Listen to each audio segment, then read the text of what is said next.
Hey guys, so this is like take 700 million. Yeah, what he said. In case you can't tell, this is Arif. We brought him back on the channel. Um, back, in the OG days of 2022 without us having a care in the world. And our kind of horribly aged predictions. But Well, I'm the only one who thought Florida was going to be safe red, and I was correct. Florida became shut red. up! You thought Georgia was gonna be a likely Democratic state. I do not want to hear it from you. But Okay. let's be professional now. Okay. Let's get started. So, yeah, let's get started with the video. So, 2026 Senate election night, Democrats have to they basically can't regain this control unless somehow they pull off an upset in Alaska, and that's only if a really bad candidate runs in Alaska. Okay, let's give a little bit more preface to this. So, we see current map. Republican, you want to take the segment or should I take the segment? Because I really like the segment. Yeah. So first up, how many toss-ups were there in 2020, and how many toss-ups are there now? I'm so glad you asked that. So, if we consider toss-up as a wide range, maybe not toss-up, battlegrounds, quote-unquote battlegrounds, in 2020, we had Alaska. Some people thought Dan Sullivan, he could lose to Al Gross, because Al Gross was a semi-popular candidate. We had Montana, former Governor Steve Bullock ran against Steve Daines. Many people thought this race could flip, did not. We had Kansas, Barbara Bollier. She ran a good campaign against Roger Marshall, but eventually did lose. Teresa Greenfield in Iowa. Many polls did actually have Teresa Greenfield winning in Iowa against Joni Ernst. Unfortunately for Joni Ernst, not only did she get primaried out, even though she did win, in 2020 she got primaried out this cycle to Joshua Smith, the former chair of the Libertarians. We'll see if he can carry on and win. Also, we didn't get a Seltzer poll this time because after what happened in 2024, Ann Seltzer did retire. Yeah, and Trump sued her. We still don't have a story about what happened with J.B. Pritzker, though.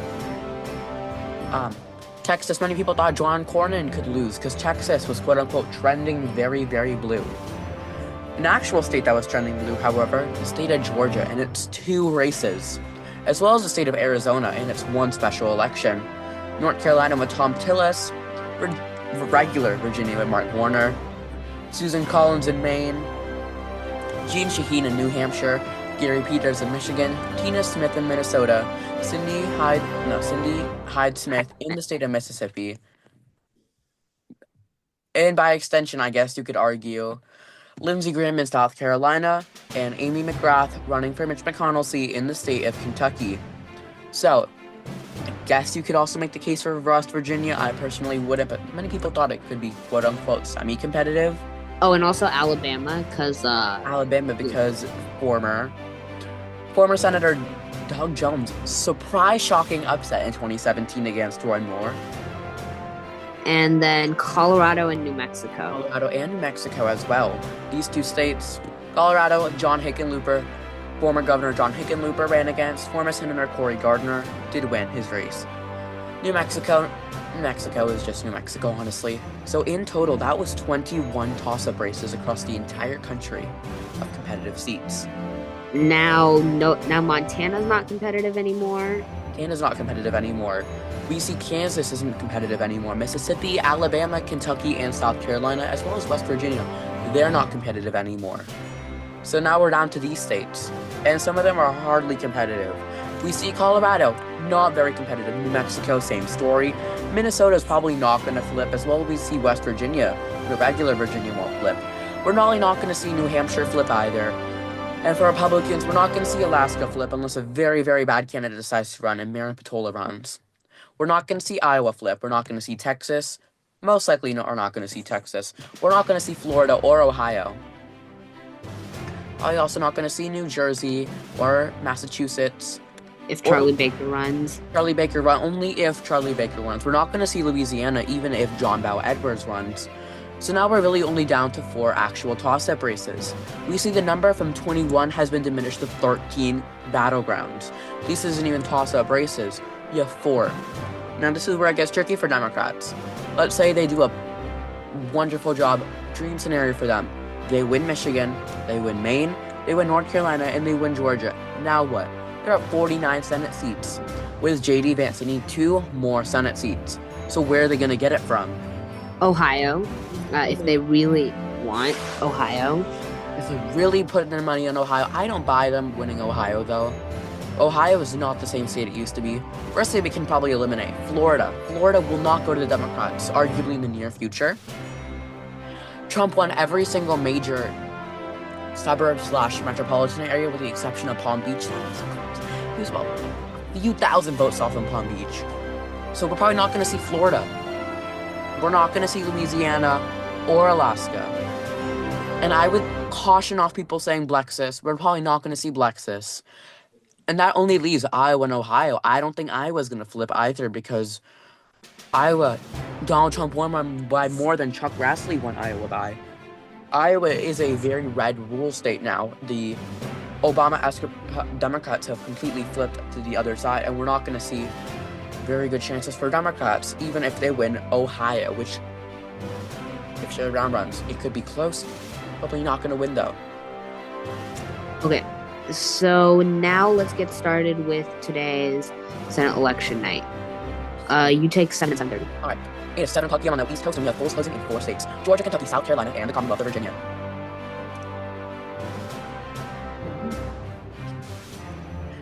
First, we see... Oh my god, Georgia, I hate you, Georgia. No offense to Georgians. No, I mean full offense to Georgia. First, Kentucky and South Carolina, both Andy Barr and Lindsey Graham win re-election.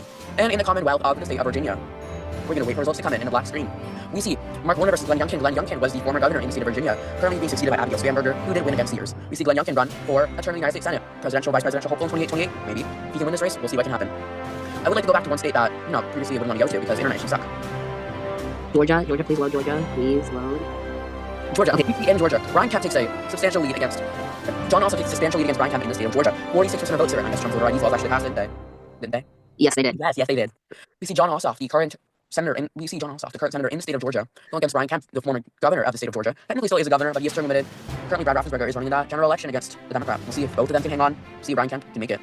All right. So with that, we see Republicans take a lead in Kentucky and South Carolina, while Georgia and Virginia are still too early and too close to call. Funny thing about Kentucky and South Carolina, these are 2 states being called at poll closing, while in 2020. Well, I mean, Kentucky has most poll closings an hour early, so... That's probably why. But even then, Kentucky most likely going to be called at poll closings anyway.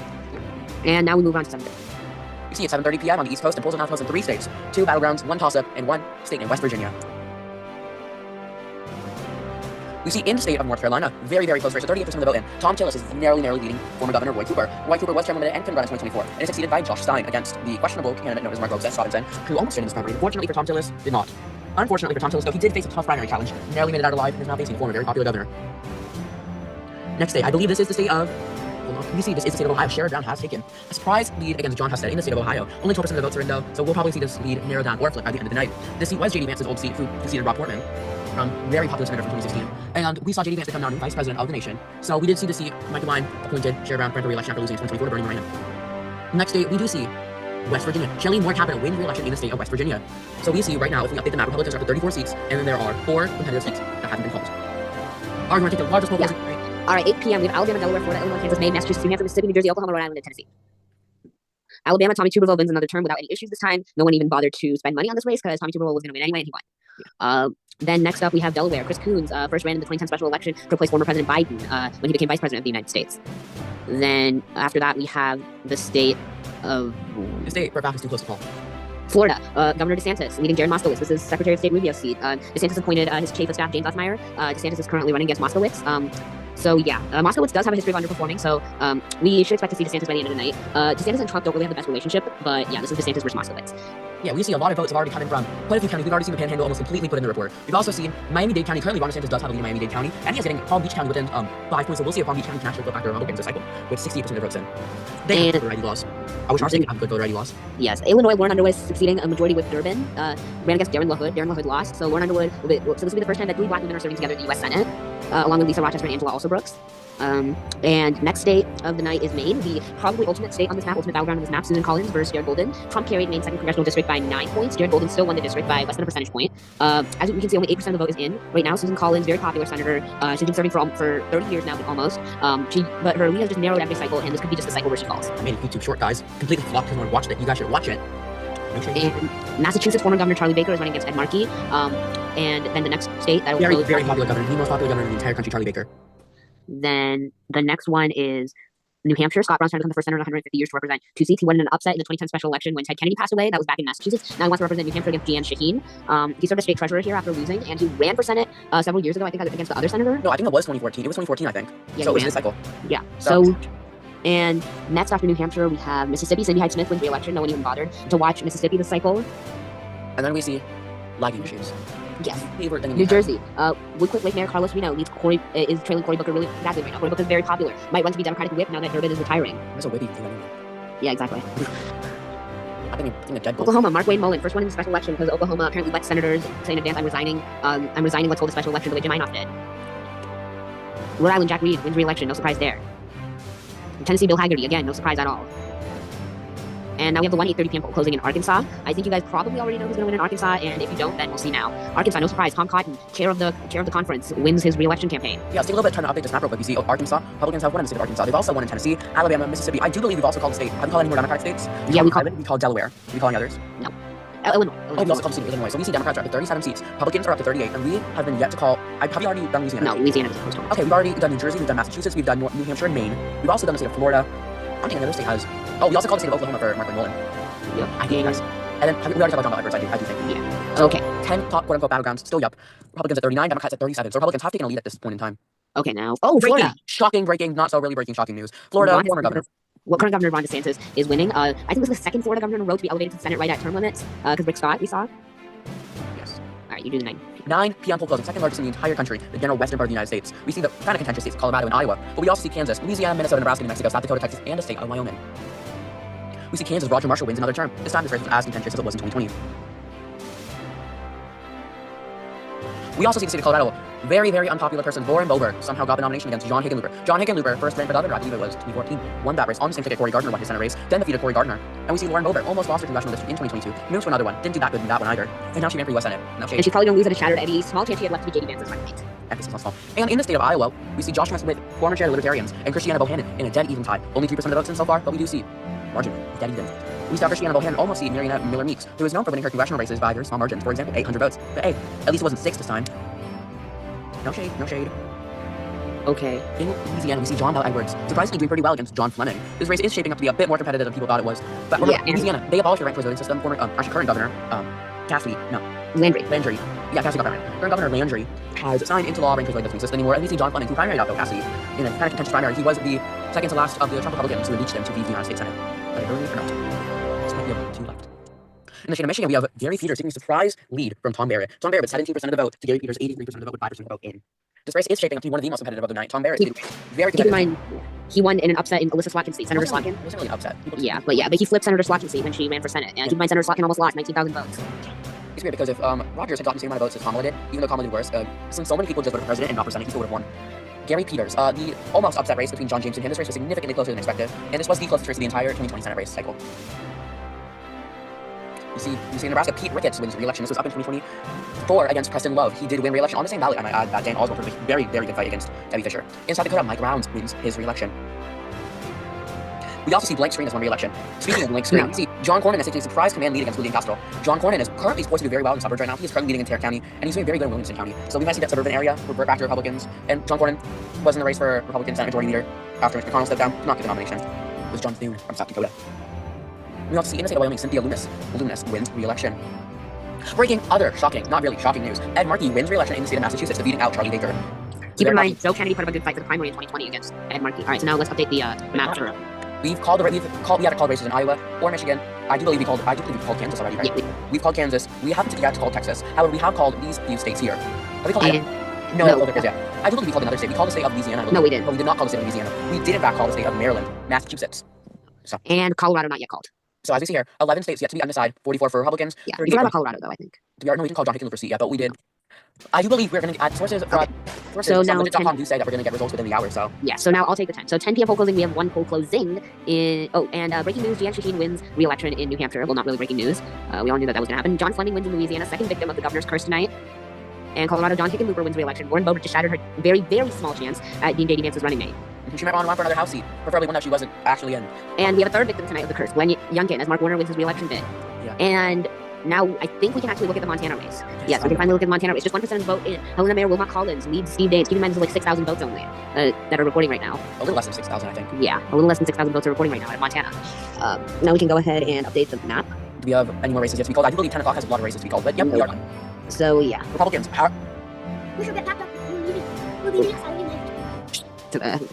So Okay. we see races being called. We see Glenn Youngkin. He went down. It went down kind of hard in the state of regular Virginia. We also see, I do believe, not on screen, but we have a projection, Cory Booker. I do believe he wins the state of New Jersey. Gene Shaheen does also win in the state of Michigan, but we can also call Louisiana. Rondell Edwards does lose in the state of Louisiana. Lauren Boebert does lose in Colorado. John Hickenlooper wins another turn. We also, have we got any results in from the state of New Mexico yet? No, I think we did. No. I think we, Yeah, we did, but it wasn't documented. But yeah, I don't think Ben Ray Lujan. yeah, I don't think we haven't called Mexico yet. Yeah, voting poll stations in Albuquerque shut down, so they had to extend polls in other hours, right? Yes. Right, yes. Okay, guys. So now 11 p.m. poll closing. We have to Idaho and Oregon. Oh. First breaking news: Sherrod Brown, the last Blue Dog Democrat, just lost his bet at going back to the U.S. Senate. Senator Husted has won another term. Congratulations to Senator Husted. Yes. Idaho, Raul Labrador, not related to the dog species. I made that joke. You stole it. Okay, fine. Has won his first term. Jim Rice retires, so now Labrador. Oregon, Jeff Merkley wins another term in the U.S. Senate. Not related to the similar named Ed Murphy. Oh, there's a lot of screaming in my house. And John Cornyn wins his re-election bid. William Castro has gone down. And finally, Joshua Smith wins in Iowa. The former chair of the Libertarian defeated Joni Ernst in her primary bid because, after her Republicans say questionable voting record when it comes to looking for presidential cabinet appointments. I can't speak today. I'm too distracted by all the noises happening in my house. Here at the studio. And finally, Minnesota Defense Secretary. Speaking of Joni Ernst not confirming, Defense Secretary Hegseth trying to run for Senate for whatever reason. 3% of the vote is in, and Senator Smith is trailing badly. But keep in mind, it's just 3% of the vote, guys. Yeah, we're gonna see Minneapolis. We're gonna see huge reversions to the right, left actually. Oh, now speaking up to the left, we're gonna see Ben Ray Lujan has won re-election. Keep in mind, he was a former assistant House Speaker guy. And yeah, now we can go ahead and do so. New Mexico, Idaho. I think I don't even call Minnesota yet. We've also called the state of Oregon. So we've also called Iowa. Ohio, and Texas. So right now, the fact that we haven't gotten Georgia yet says something. Georgia's shaping up to be a very close race this election. Also, don't forget, this race could go to a runoff. Do we want it to go to a runoff? No, because runoffs are boring and I don't want to wait again. I think it's gonna have please. And I can take you 1 a.m. poll closings. Yes. A lot of states at this 1 a.m. beautiful 1 a.m. glorious hour. Alaska. Biggest poll closing of the night, am I right? Speaking of the state of Alaska, pitch blackness, like, the state of Alaska at like 1 a.m. We see Dan Sullivan is currently trailing Mary Petula. Remember, only 4% of the votes in. And Alaska, by about 500 votes, still uses ranked choice voting in its electoral system. However, there aren't really very many candidates other than the top two. No Republicans decided to run this election. So, good additions to Republicans. As good as you can get while trailing a seat. Also, speaking of seats, Minnesota, Tina Smith has won re-election. A lot of votes from Minnesota came in very fast. Minneapolis, we saw huge trends in Minneapolis back to the left. Because the Israel-Gaza conflict doesn't really impact Tina Smith very much. We're running out of time. Okay. I think that's it. So our guest closes for the night. November 4th at 6 a.m. Before we talk about November 4th at 6 a.m., we can make some projections. Off-screen projections, we can project Montana will go to the Republicans. And with Montana going to the Republicans, we can project Republicans take back Senate majority control. And finally, Minnesota goes to Smith. Alaska, Dan Sullivan wins. And we can also project Steve Daines wins. So we see right here, Republicans are taking back an outright majority in the Senate, with 5 races still yet to be called in Minnesota, Michigan, Maine, North Carolina, and Georgia. No, wait, Minnesota was called for Tina Smith just now. Oh, just now. So that was before actual battleground. It's looking like Georgia might go to a runoff because still hasn't been called. North Carolina's also been pretty competitive. We might see a very close race. The Republicans, they keep their Senate majority. Can you hear that? Okay. Alright. We see November 4th at 10:12 a.m. You can do the next one. We had a major projection. Gary Peters wins in the first really competitive state of the night. We also project that Republican John James, as the chatter of John James, he has lost his Michigan seat, and considering Tom Barrett ran for Senate, we can also project that Republican Democrats got back that seat in Michigan. Yeah, and also Pete Buttigieg wins the governor's race. Congratulations to him. Did we already call that? Because there's an independent in the race. I don't know if we already called that. I don't think we did yet. Yeah, we haven't called it. There's an independent in that race. We've also November 4th at 3:17 p.m. Hopefully this is breaking news. Georgia did not go to a runoff. Instead, Ossoff just won another term, further solidifying his chances to be on the ticket in 2028. So we see 46-51. And Michigan also got called for Gary Peters again. So now we see it's 47-51. So Democrats are guaranteed the same amount of seats they've had in 2024, and then some. It's November 4th to 7:36 p.m. now. You take it. Yep, and we have one breaking projection. A flip in North Carolina. Roy Cooper wins to become Senator-elect Cooper. Tom Tillis is gone. Tom Tillis was first elected in 2014 to succeed Kay Hagan, who won in 2008. That's the same year Barack Obama won the state. We have one singular race left. Maine. The very competitive state, Maine. We do not know if ranked choice voting will need to be used yet, but breaking news, we can project that Maine does need to go to ranked choice voting. No, it doesn't. Well, yeah, very close. They do not need to go to ranked choice voting. And Jared Golden has now flipped Maine. Susan Collins is gone. 30 years of the Senate. 30 years of the Senate gone. And that is it, guys. So Democrats take back House control, gain 2 seats in the Senate, and now Democrats are on track to maybe win in 2028, maybe not. But yeah, it's a Democratic wave year. So guys, that's all for this video. Bye. We'll see you next time. Bye. Oh yeah, and they took the House. Yep. Bye. This actually didn't go so bad. Except for the screaming, the shower turning on, the bathroom turning on, the excessive obnoxious screaming in the house.